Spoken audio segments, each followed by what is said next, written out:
In Genesis 1, we saw God speak the universe into existence. But in Genesis 2, we zoom in. The pace slows, the tone becomes intimate.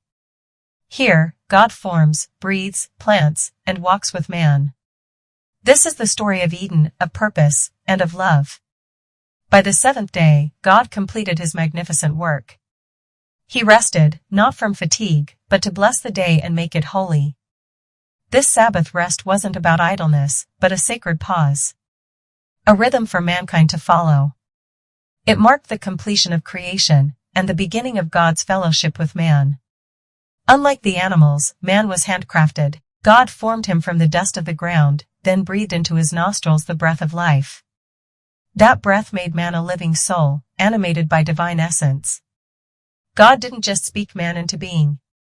He touched him, shaped him, and gave him purpose. God planted a garden eastward in Eden, a paradise filled with every beautiful tree that bore good fruit. In the middle stood two special trees, the tree of life and the tree of the knowledge of good and evil. From Eden, a river flowed out to water the garden. It then split into 4 mighty rivers. Pishon, it flowed around the land of Havilah, a region known for its gold, aromatic resin, and precious stones. Gihon, it wound through the entire land of Cush. Tigris, Hiddekel, it ran along the east side of Assyria. Euphrates, a river that would later be part of many biblical events. These rivers weren't just geographical, they were symbols of abundance, life, and divine provision. Eden was the center of God's life-giving design. In the garden, God gave Adam purpose: work the land, take care of it. Work, here, was not a punishment, it was a gift. But God also gave a command: you may freely eat from every tree, but from the tree of the knowledge of good and evil, you must not eat. For in the day you eat of it, you shall surely die. This was the beginning of free will. The first test of trust. A divine boundary. God saw that it was not good for man to be alone. So, he brought animals to Adam to be named, but no suitable helper was found.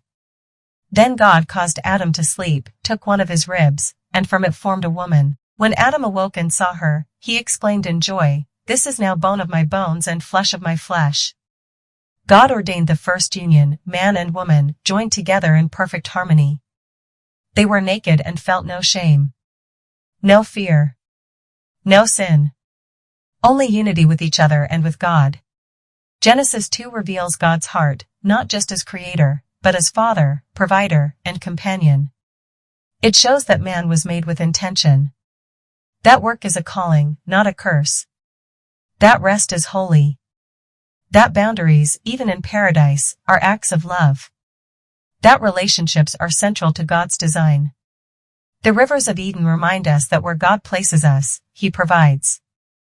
And the trees remind us that every choice has consequences. As we reflect on this chapter, remember, God formed you with purpose, planted you with care, and invites you into relationship. Next, in Genesis 3, the peace of Eden will be tested by a whisper. If this blessed you, like, share, and subscribe. Join us as we journey through the Bible, one story at a time.